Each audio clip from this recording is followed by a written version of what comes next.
வணக்கம் நண்பர்களே. வாக்கிய பஞ்சாங்கப்படி செயல்படும் திருநள்ளாறு கோவிலில் 2026 மார்ச் 6 வெள்ளிக்கிழமையன்று காலை 8:26 மணிக்கு வாக்கிய பஞ்சாங்கப்படி சனி பகவான் கும்பராசியிலிருந்து மீனராசிக்கு பெயர்ச்சி அடைகிறார்.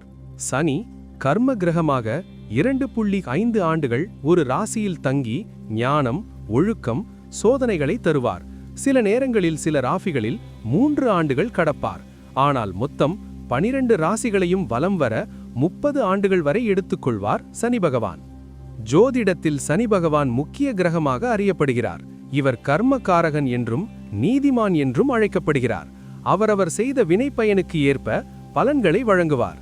பஞ்சாங்கத்தின்படி சனி பகவான் கும்பராசியிலிருந்து மீனராசிக்கு இடம்பெயர்கிறார்.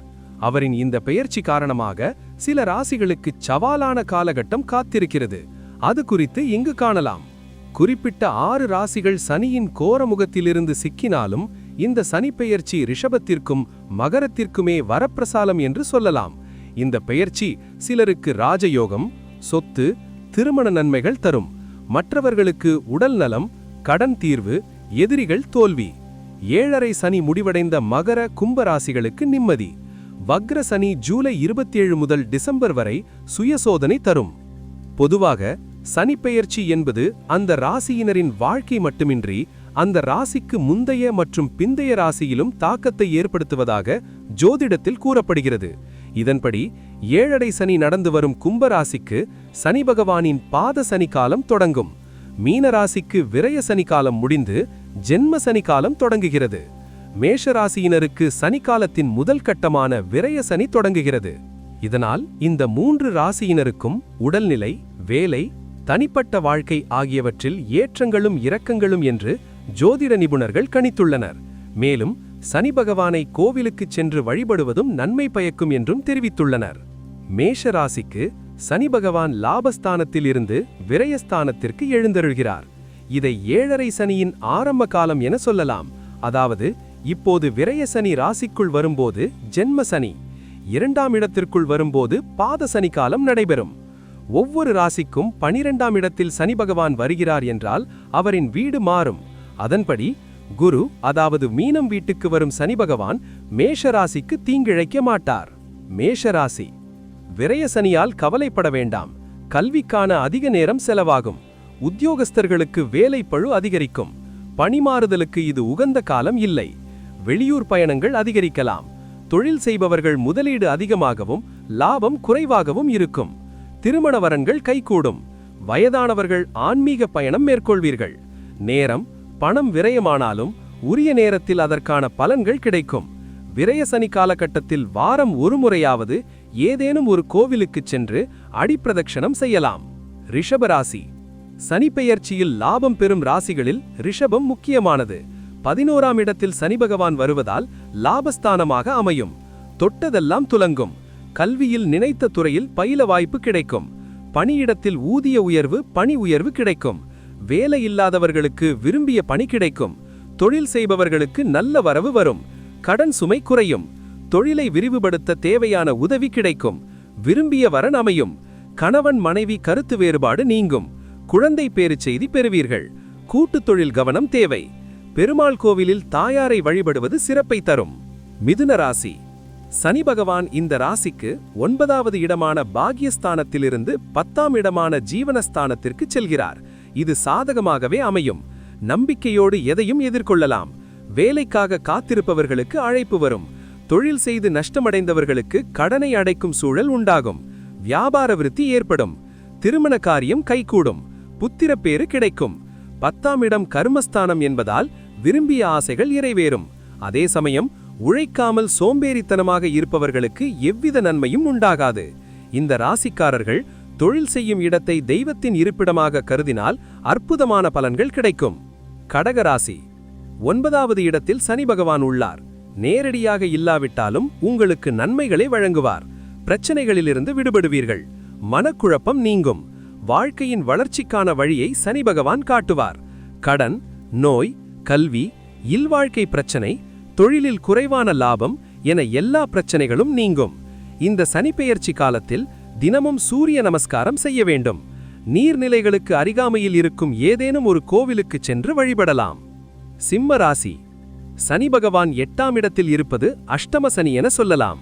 எதையும் எதிர்த்து நிற்கக்கூடியவர் என்பதால் எவ்வித கஷ்டம் வந்தாலும் கடந்து போவீர்கள். மனரீதியாக பலம் பெறுவீர்கள். குழந்தைகள் விஷயத்தில் கவனம் தேவை.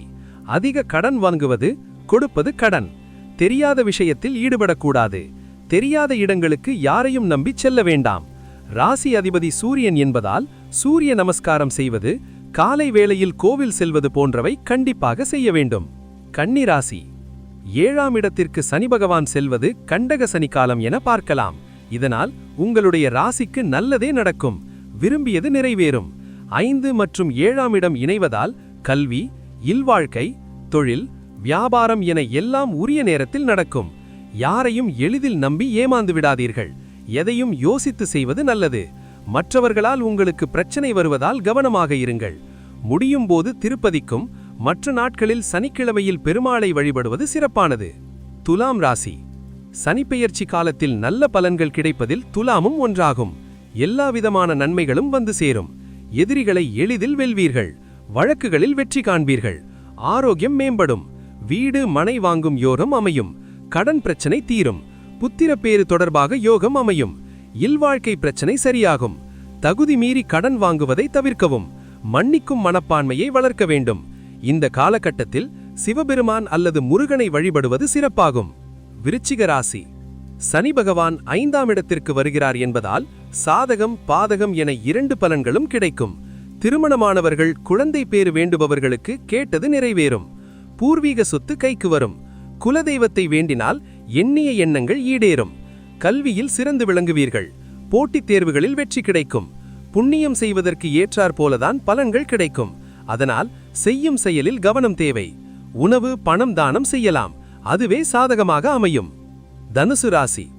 4ஆம் இடத்தில் சனி பகவான் என்பதால் சாதகமான காலம்தான். நல்லது சொல்லும்போது ஏற்றுக்கொள்ளுங்கள். இறை வழிபாட்டை மனதார செய்ய வேண்டும். ஆரோக்கியம் மேம்படும். கடினமாக உழைத்தால் பலன் கிடைக்கும். உங்களுடைய எண்ணங்களில் கவனம் தேவை. கல்விக்கு முக்கியத்துவம் அளிக்க வேண்டும்.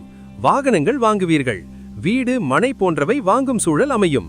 எண்ணங்கள் தான் உங்கள் கேரக்டரை வடிவமைப்பது என்பதால் அதீத கவனமாக செயல்பட வேண்டும். விரும்பிய தெய்வத்தை விரமிருந்து வழிபடுவது கூடுதல் பலன்களை தரும். மகர ராசி. 3ஆம் இடத்தில் சனி பகவான் வருகிறார். 7.5 சனி முடிகிறது. சகோதரர்களுடனான பிரச்சனைகள் தீரும். பணியிட மாறுதல் கிடைக்கும். என்னென்ன முயற்சிகளை மேற்கொள்கிறீர்களோ அது நிறைவேறும். தொட்டதெல்லாம் கைகூடும் வாழ்ப்பு அமையும். போட்டித் தேர்வுகளின் வெற்றி பெறுவீர்கள்.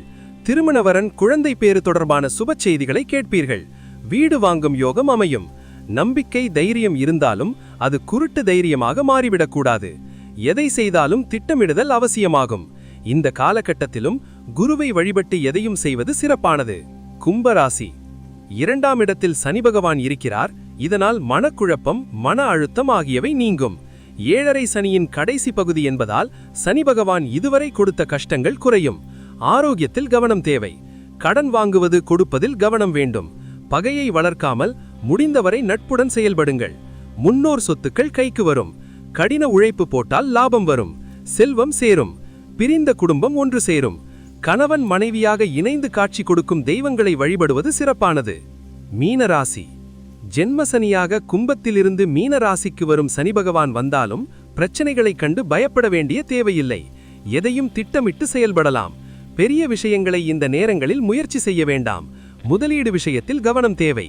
வேலை விஷயத்தில் சரியாக இருங்கள். நம்பிக்கையை விடாமல் பிரச்சனையை எதிர்கொள்வது எளிதாக சனிப்பெயர்ச்சி காலத்தை கடக்க உதவும். வாக்கிய பஞ்சாங்க அடிப்படையிலும் ஆன்மீக நம்பிக்கை அடிப்படையிலும் இந்த தகவல்கள் கொடுக்கப்பட்டுள்ளது.